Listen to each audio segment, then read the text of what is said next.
Hi, everybody. This is the Dr. Debunk weekly podcast show. On this show, I'm going to be debunking the medical myths, garbage, and crap that's spread by doctors and other health professionals. Dr. Debunk is the medical truth teller. Today's podcast is going to be a little introduction about who I am, what Dr. Debunk is all about. Basically, the medical subjects Dr. Debunk will debunk. But I also plan to become the medical truth teller. Well, what does that mean?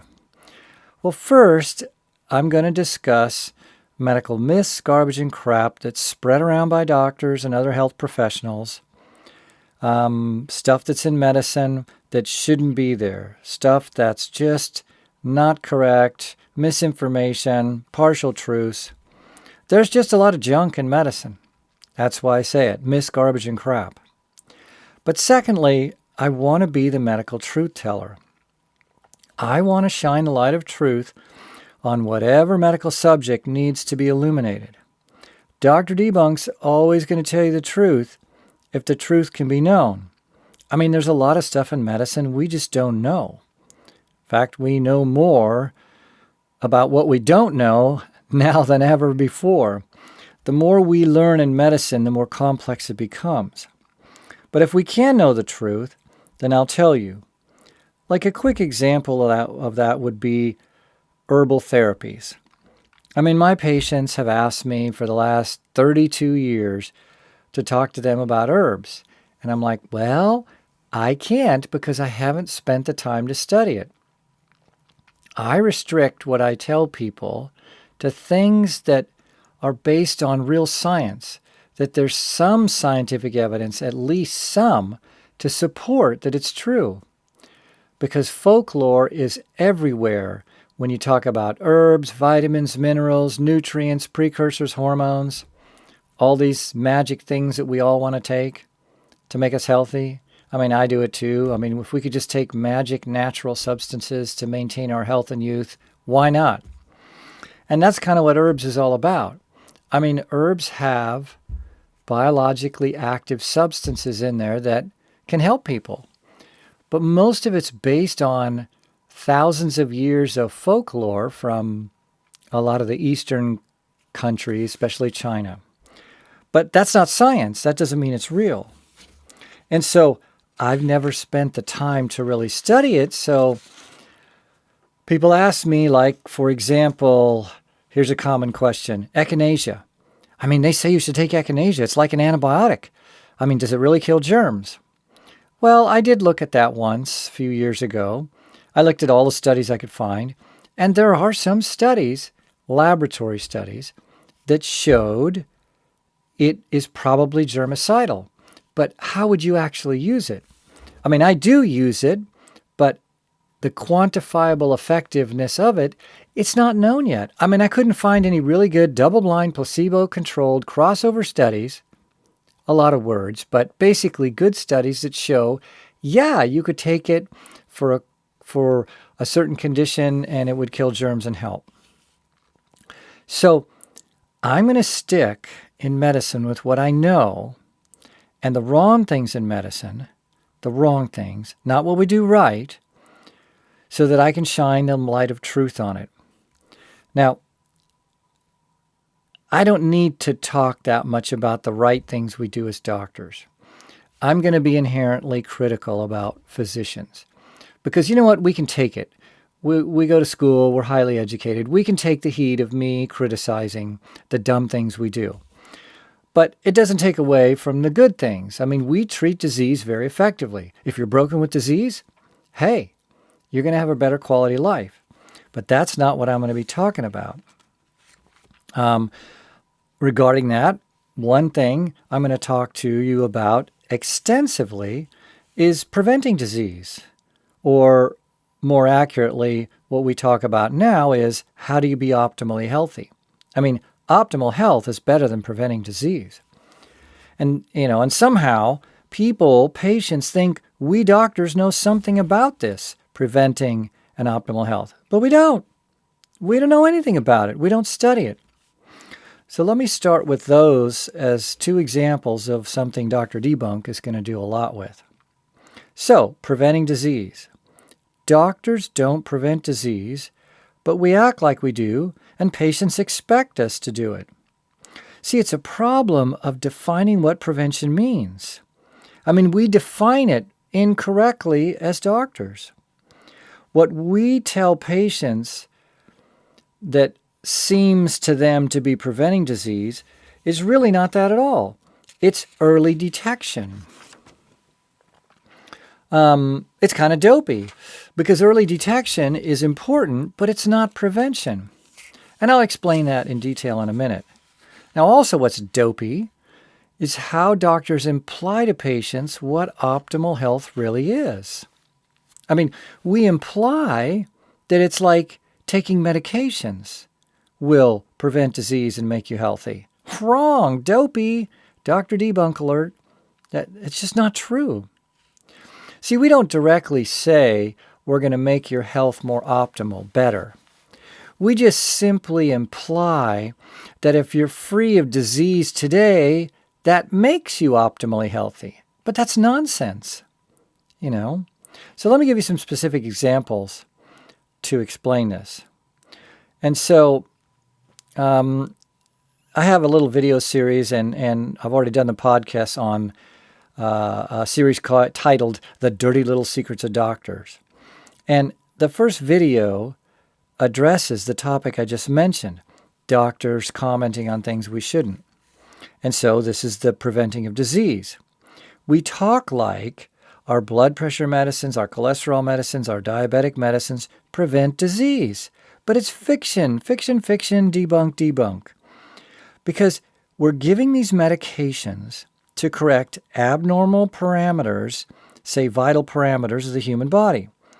Elevated blood pressure, for example.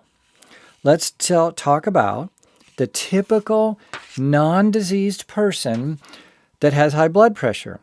Why does he have high blood pressure, or she?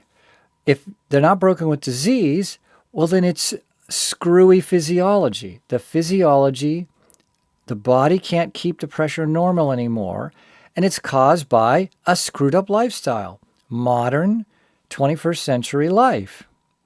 So that lifestyle, causes the body to not be able to regulate the blood pressure correctly anymore, even though your body's not broken with disease. So instead of addressing the lifestyle factors with great intensity, as we should do as doctors, so that would fix the high blood pressure, we just give you a pill and tell you you're going to have to take it the rest of your life. It's ridiculous. And if that wasn't bad enough, we act like this is going to prevent a secondary disease that can be caused by high blood pressure. But it's not preventing heart disease, heart attacks, pulmonary disease. I mean, high blood pressure can wreck everything. We act like it's preventing it. We even say it. But all it's really doing is delaying the onset of disease. But you're still going to get the disease anyway. It's just going to be later in life. So really then, what's the truth here? What's the Dr. Debunk truth? It would be the correct use of medications for life is only if you're broken with disease. Because then the body's broken. It can't fix the problem. And so the medications will give you a better quality of life once you have disease, but it doesn't stop the disease progress. It slows it down. It doesn't stop it. It doesn't reverse the disease. It doesn't make you healthy again. But we act as doctors like giving people blood pressure pills prevents heart disease. It doesn't. Americans are dying like flies from heart disease. I'm not making this up. Heart disease is the #1 cause of death in America. Look for yourself. If blood pressure pills really worked, heart disease wouldn't be the #1 cause of death. The pills slow down the progression of advancing heart disease, but it doesn't stop it because the cause is your crappy lifestyle. You just don't know the components of modern society living that are crappy, that is marching you towards heart disease. That's what Dr. Debunks is going to fix. So you just get it later in life. Now, many doctors would argue viciously against my logic. They would call me names and a quackopractor and whatever four-letter word might come out of their mouth. But the results are self-evident. What do I mean by that? What I mean is the truth is what is actually happening in America. Not what people are saying, not what the TV says, TV doctors and TV health information. What has actually happened in America is proving what I just said. The number one cause of death in America is heart disease. So if our drugs were magically preventing heart disease, since we've been giving them like candy for the last 50 years, why is it still the number one cause of death? It's dopey logic. It should be way down on the list of causes of death. But the reality is 80 to 90% of the factors that cause most diseases are lifestyle, how you live. If you don't address over the long term of your life these issues, you are slowly decompromising the natural healing power of your body. You know what the greatest asset of the human body is? You know what the most wonderful thing that any health professional sees over time about the human body is? It fixes itself. The main drive in the human body is to self-correct. It's like we're an android that's got everything built inside to rebuild itself. In fact, every night when we sleep, we're rebuilding in an amazing way. That's why sleep deprivation is one entire section of optimal health living. The rate at which you're sleep deprived is the rate at which you're going to age and die. And so if you don't address your lifestyle over the long term, Americans are going to keep dying of disease and not of old age. And there's a big difference between the two. And I go into that at length, but sufficient to say right now, it's one movie to die of old age, it's another movie to die of disease. At least 95% of Americans are dying of disease, not old age. If you want the old age movie, which will get you 105 years plus or minus 5, with great quality of life till the end, if you want that movie, you have to learn the principles of optimal health. So, if you have high blood pressure and other medical problems that are present because of chronic disease, you can artificially correct basic vital signs and body parameters by drug therapies, thereby making you live longer than if you didn't take the medical therapies. But the medications aren't curing you, aren't making your body fix itself better, aren't stopping the problem or preventing anything. So let's talk about, finally, this example I've been giving you and bring it to its conclusion, the high blood pressure. So let's say at 45, you start to develop high blood pressure and you don't treat it. You don't care. Well, you'd probably be dead by 55 to 60 from a heart attack because you refuse to take medications that would lower the blood pressure or lower the cholesterol or help diabetes. But in this case, the blood pressure pills. And so it could lead to a heart attack. And many times when people have a heart attack in their sleep and it's the first symptom, you die. You could be dead. And it's much more complicated than what I just said, but after 45 or so years old, the body is changing dramatically. We're much more prone to significant problems. And partly that's because it's the start of the chronic inflammatory stage of life, which I'll talk about later. But anyway, 15 years or so of a crappy lifestyle starting in the mid-40s could cause a heart attack at 58 years old. So what we do in medicine is we start you on blood pressure pills and the other pills that can be related, high cholesterol, diabetes, whatever, to correct the abnormal body functions. But it's artificial correction because, we doctors have an endless supply of drugs to give you. I mean, we doctors never found a drug we didn't love. So if the patient was compliant, not non-compliant like I just mentioned, He wouldn't be dead at 58 or whatever, around there. If he faithfully took his medicines, he wouldn't have the heart attack until he was 70, maybe 73. But actually, we know how long, because the disease-based medicine lifestyle, what medicine can offer you, is 72 to 80 years old. But he's going to get a heart attack sooner or later because the blood pressure pill isn't addressing the life factors that are really causing the underlying uncontrolled blood pressure and all the other things that go with it. See, we only see as doctors the blood pressure problems, but there are so many other underlying abnormalities going on in the body, and that's still decaying the body towards disease. So what we do as doctors is delay the onset, and we think it's prevention, but it's not. What we do as doctors is symptomatic drug management for non-diseased people. And then for diseased people, we give a better quality of life and longer life with disease. Now, that first part, let me say that again. If you're not broken with disease and you come see a doctor, like in the outpatient, we're treating your colds and flus and allergies and all these other things, asthma, non-disease conditions. And the medications give you relief, but your body fixes itself in the end.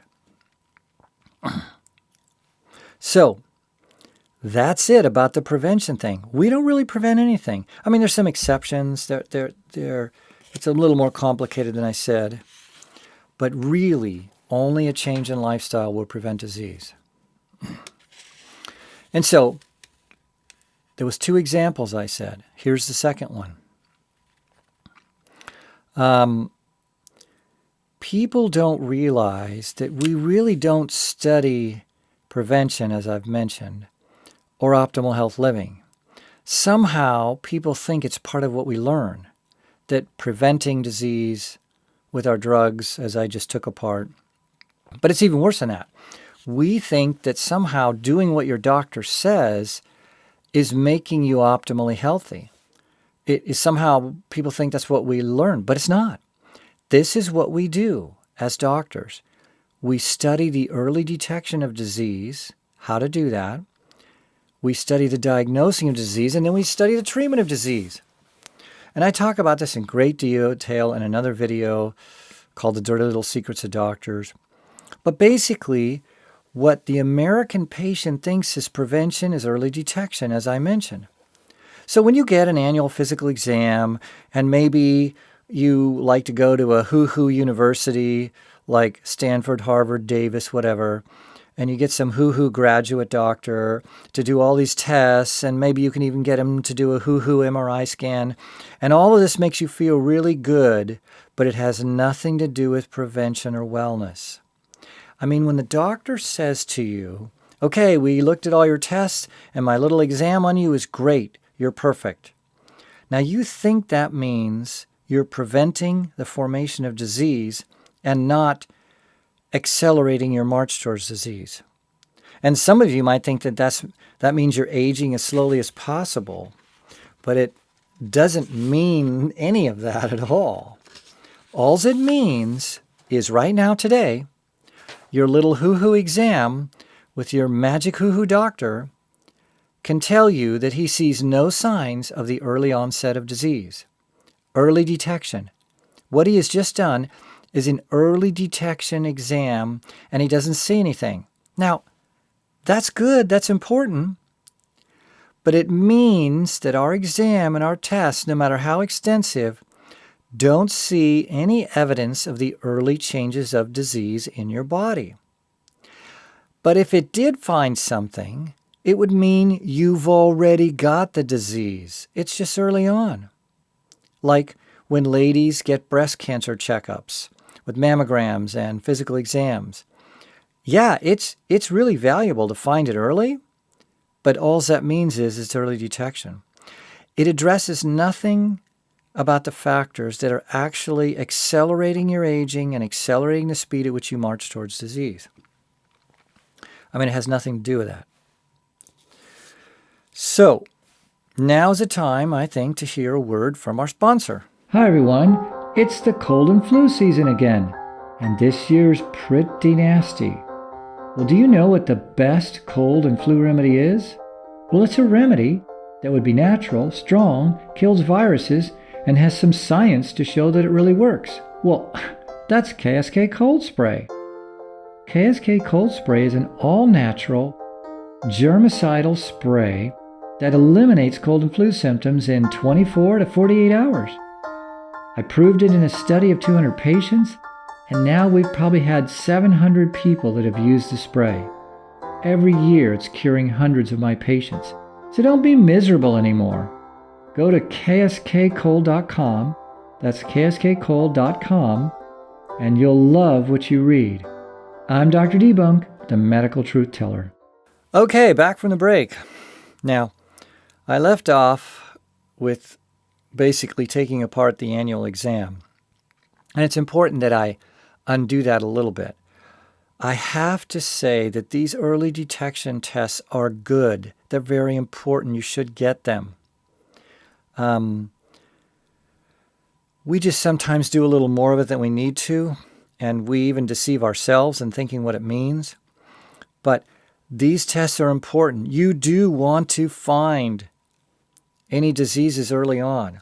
And the big one, of course, is cancer, and we really don't have good screening tests yet to find it very early on. Some things we do. So what we do, like men men don't like to get their prostates checked, and yet the little finger exam is the best thing you need to do. They're arguing about the blood test, what it really means. Is it valuable? There's a lot of false positives with it. But the preventative tests that we do, again, they're not preventative. I just did it. Even sometimes I forget. They're really early detection, and they're really important. So you should educate yourself and see what you think is valuable, especially with cancer, because it's such a wild card. I mean, the way cancer works, if you have early symptoms, you're going to have a good outcome. If your symptoms that are consistent with cancer come late, by the time we can find it medically, it's tougher for you. The treatment is worse. It's more advanced. As far as why we do so much testing sometimes and why it's overkill, it's because it makes the patients feel better. I mean, and the doctor knows that. And so we do the test for your fictional mental well-being. Blood tests are really like that. Most of these annual blood tests, the routine ones, they're way overdone. I mean, getting kidney, liver checks, blood counts. These tests are designed to follow disease patterns. They really have very little preventative value. Because, for one, you're going to have symptoms usually before the blood test changes. Not always, but basically, I'll say it again, we do it so that you have this fictional mental well-being as a patient. I mean, it's fictional. Sorry. Because the bottom line is, those of us in this field that are trying to make people optimally healthy, I mean, I believe it's approaching a level of understanding that 90% of the causes of disease are lifestyle, not genetics, not things out of our control. Now, there's clarifiers to that statement. Like you have to make it to age 30 without any major medical malfunctioning in your body and some other clarifiers. But, if that's true, 90% of what happens to us is in our control. This genetics becomes less and less important with age. Now, that really is going to make a lot of people mad. But that's a whole discussion in itself. That's a long discussion about why that's true. But the more we know about genetics, the more we know it's not the major player by any means. Anyway, I'll get to that. So, you can go on the website and you'll see some more extensive talking about these things. Eventually, I'll have all the issues there. But this is what Dr. Debunk is going to be about. This is what I'm all about. Clarifying the truth in medicine, what we can do and not do, and then leading you down the road of optimal health. So before I'm done, I do need to say, and be nice to my kind for once. I mean, I'm not usually that much nice to doctors. Regarding the treatment of disease in America, American medicine is great. I mean, we are the leaders in medicine. For the amount of people that we have, we give the best medical care in the world. I mean, you can talk about Switzerland and maybe Germany and some other countries, but they don't have our population. And if you have disease, we can do so much to help people. And regarding the treatment of minor symptomatic problems, I mean, it's great. The things that we can do, we overuse antibiotics, but they have a great role sometimes when used correctly. And all the other things from allergies to so many nuisance conditions. The intermittent use of medicine for symptomatic relief is fine.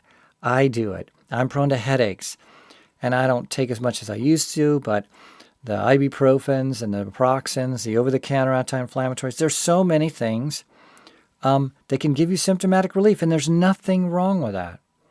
The human body can tolerate drugs intermittently for your entire life, 100 years. Over half of the outpatient things we do as doctors don't cure your problem. I mean, we get credit for it, but honestly, we're just doing symptomatic relief and your body fixes itself. That's what the human body does. It fixes itself. We get credit for this, but we're doing crap nothing. We're just giving you relief. And I don't mind. I'll take the credit, but I want people to know the truth. And there's a whole thing I'll be doing about that is how do you know when to go to the doctor? I'm going to do a whole podcast on that. So I just want to fully acknowledge that all of this symptomatic treatment we do as doctors is great. Temporarily using medications, even when temporary is for long periods of time, years even. But to use the medication with the false belief that it's fixing you, it's debunk, junk, phony. Don't do it. Again, when you're not broken with disease. So to conclude my little diatribe here, let me just say this. Using a medication permanently, using a medication when you don't have a disease as a so-called cure for your abnormal physiology, that is a dopey doctor thing. An abnormal functioning body should not use a medication to be a permanent fix when you don't have disease, because you can change your life to get rid of the condition. Sometimes it takes years, but then finally you don't have to be on the medication. That's what I do now with my medical career. People come to me and I get them off their pills, but of course there's an appropriate way to do it. And so over time, all of these things related to medicine are going to be addressed by Dr. Debunk. To help you have a better understanding of the American medical system, what is true and what is not, and then optimally to learn how to be optimally healthy. So periodically go to the Dr. Debunk website, look in the library, and see what's new. Right now, it's going to be a lot of podcasts, at least 2 podcasts a week for a long time. And we'll be going over all these issues in great length. But eventually, it's going to be in written and video form. I hope to do animations. So I'm Dr. Debunk. Thanks for listening. Here to debunk medical myths, garbage, and crap spread by doctors.